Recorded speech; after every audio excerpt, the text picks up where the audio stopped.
Thanks everyone for tuning in for Coast to Coast following round 8's game against the Demons. I'm joined by afl.com.au reporter from WA, Nathan Schmook. Great to have you back. It's been a while.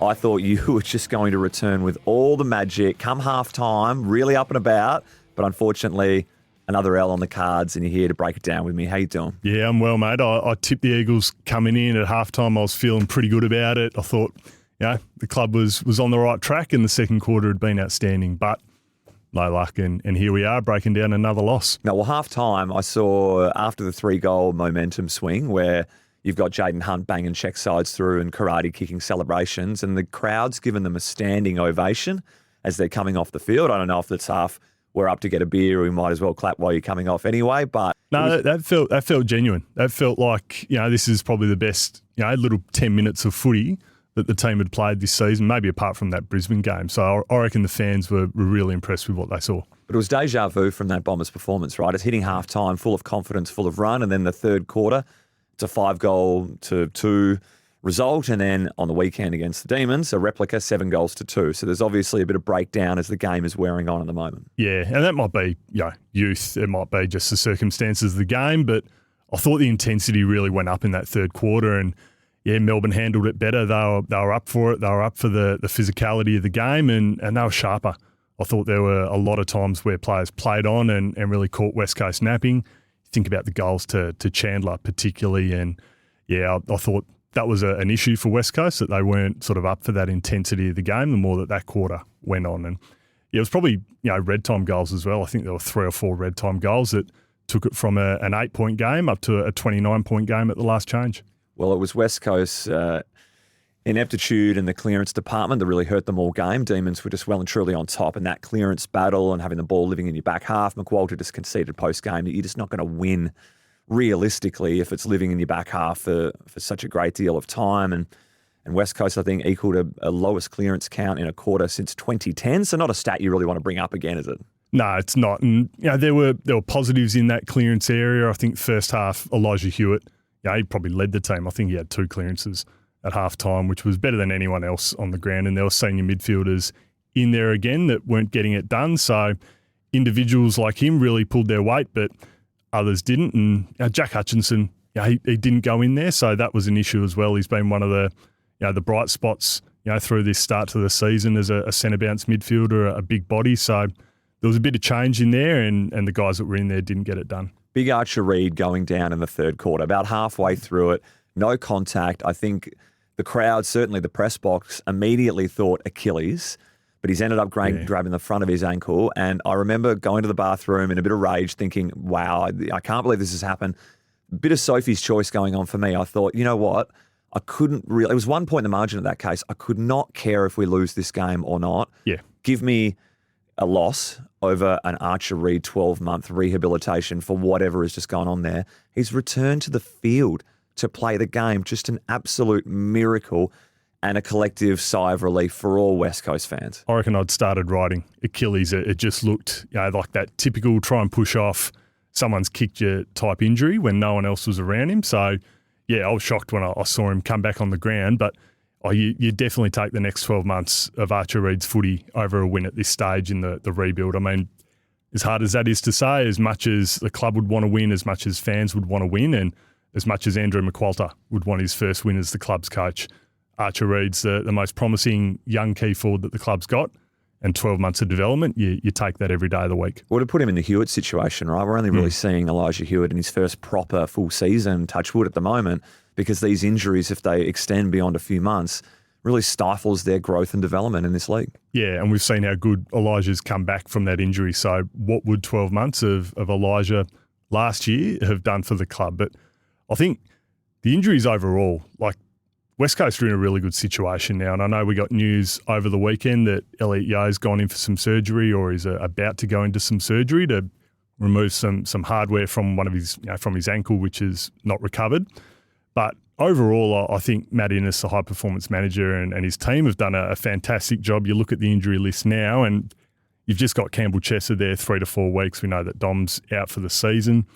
And then maybe McGovern is probably the only one that's going to be added to that with the concussion protocol. So, really good space, the injuries at least for West Coast. And anyone who can remember the pandemic and the injury issues that flowed on from there would understand how different this is for the club compared to a few years ago. Unrecognisable. It was absolute disastrous years back, so credit to the team, as you say. So we've got a couple of decisions to make at the selection table. McGovern fails his concussion test, the HIA on field, so he's on the sidelines supporting harder than most in the stands, which was epic to see. But then you've got the 5th AFL debutant this season, Bo Allen, the highest draft pick that West Coast had. The interrupted start to his AFL career is going to be missing the Tigers next week. Offered a week from careless, medium impact, high contact, probably there when you take your eye off the ball and have a swing and cop someone in the head. Great that he played on. Maybe that saved him some weeks down the track from it being severe. But he showed glimpses with some speed and agility around the contest, which he was doing at waffle level and was starting to translate in. But the selection table, you had 17 AFL-listed players take part in the first waffle win of the season against South Fremantle, the unbeaten Bulldogs on their home deck.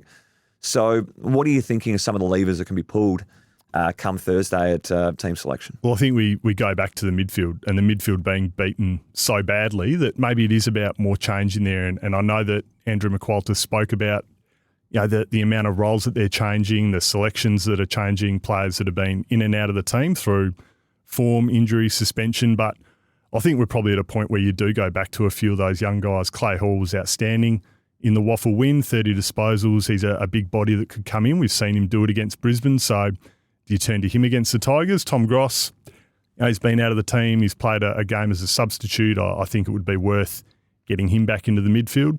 Tyrell Jewell was really impressive in that game. So if you bring him back onto a wing, maybe that gets Hutchinson back into the centre square. So yeah, if players aren't getting it done in the midfield, we've seen Andrew McQualter's willing to really be ruthless at selection and have standards there. So I think they're the guys that you're probably looking at. And I mean, Tyler Brockman was an interesting one coming into the midfield in the second half. I thought he was really good and had, I think it was 8 centre bounce attendances in the last quarter and probably 5 clearances through the second half, which was a team high. So yeah, I think he played some footy in there in the waffle, and particularly the Perth game or the Subi game on the home deck here at MRP, put him around the ball and has lightning speed breaking away from the contest. So I'm glad they persisted with that and said, let's give him a go late in the game when the result was getting a bit out of hand. Looked good, didn't it? And it's probably about who you put around him. If he's going to play in the midfield, he's going to have the fast feet. So do you put the bigger bodies around him? That's going to be, I guess, the discussion for the midfield coaches, for Andrew McQualter this week is,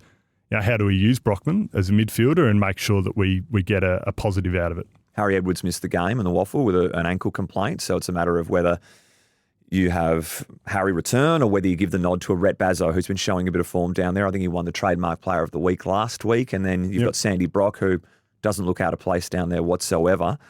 And then who is going to support Oscar Allen down 100th game playing defence, had some good moments, was a bit fumbly, but is starting to read the play a bit better. But he needs a sparring partner with Gov out now. Isn't it strange?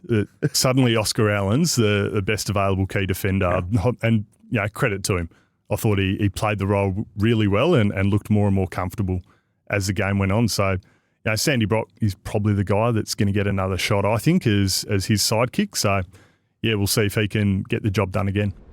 Well, it's the Tigers this weekend, so Eagles fans, don't forget that the charter flights for 2025 are absolutely up and going. So jump on the plane with the team. Why not make it this weekend? I mean, be a part of perhaps the club's first win of the season.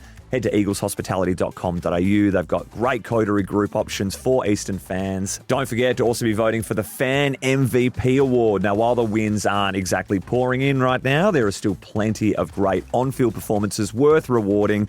So, reward yourself while you're at it. You can win $100 Superstore voucher or a couple of tickets to the John Worsfold medal. You can chat with me and Schmooky, hit the dance floor with the two of us. No doubt we'll be raging come the end of the night. You can do that at win.wce.com.au to place your Fan MVP vote. Now, Schmooky, before we finish, a couple more topics. Big week, I'd say, for Jack Graham and Liam Baker on the horizon, playing their old side on the G, the team's only game at the MCG for 2025. I know they had the preseason hit out at MRP, which might have got some of the cobwebs and niceties out of the way for niceties the two boys. Or sledges. Either one or. or the other. Rate their introduction into the West Coast Eagles team.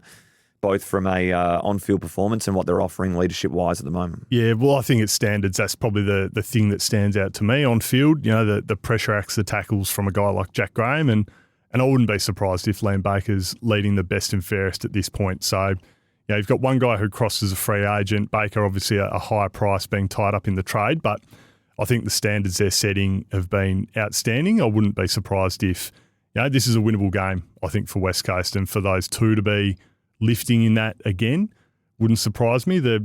I think skill issues have been across the board. So, yeah, that's going to lift. You know, you would hope that's going to lift, but I think so far I'd give both of those guys a tick.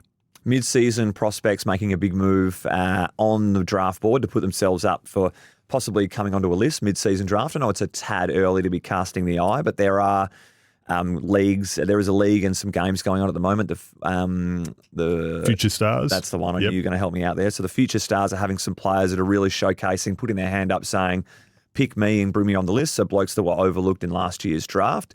This Sam Toner, who's kicked back-to-back 4-goal hauls, I think he's a Dandenong Stingray and Richmond VFL player at the moment, is maybe leading the front.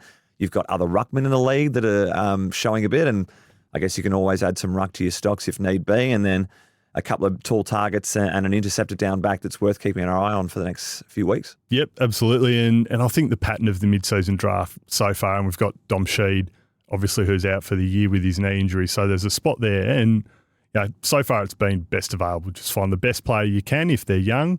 That's a great bonus, and especially for West Coast. So that was the situation Ryan Marich found himself in. Jack Hutchinson as well were best players available.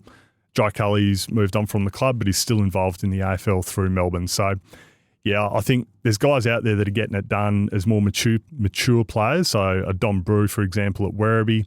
Yeah, but is that going to be the best solution for West Coast? So we talk about the Perth Demons and a couple of the midfielders are doing well. Same sort of scenario, right? Do you want to pick proven midfielders that have had their chance at AFL level that are dominating on the year below, or a West Coast list trajectory at the moment to not try and hit that mark and go for young and see if they can unearth a gem? Yeah, so Charlie Constable and Brandon Parfitt, obviously the two there at the Perth Demons, who are playing some really high-level footy and winning plenty of the ball. So yeah, I would argue that the situation West Coast's in at the moment, you're better off looking young, you're better off giving those opportunities to Clay Hall, to Tom Gross to get in the centre square and really learn their craft. But yeah, having another big-bodied, strong midfielder isn't going to hurt the club either.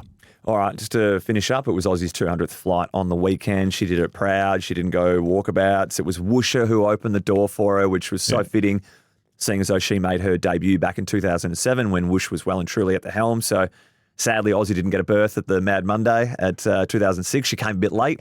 I'm sure she would have starred at such an event at Steve's Pub, but Yvonne Sitko and all the workers they have there at WA Birds of Prey Centre doing a tremendous job at rehabilitating and educating the public. But you shed a tear when Aussie went around the stadium? Oh, absolutely. It wasn't long enough from Aussie, was it? It was a shorter flight, but I mean, that's crept into her game, Aussie. She's a bit more inconsistent with the way that she goes around, but I mean, I'm always looking out for Aussie to go rogue. I think last year when she went rogue and started just setting up in the stands was probably a highlight for me. I do enjoy it when she does that.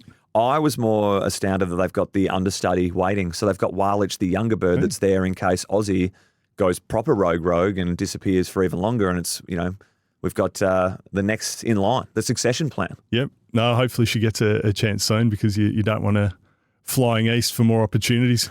Well, I wonder if Walich gets a look at Aussie and says, what do you mean she gets to do that at stadium? Well, I'm in a box the whole time. Any danger we can swap it up every now and then, but doubtful. Schmooky, I appreciate you coming in on Monday to discuss everything. Hopefully next time can be around W's, the next Optus game. Try and be the rabbit's foot for us and bring us the 4 points. Let's hope so. Cheers, Umper.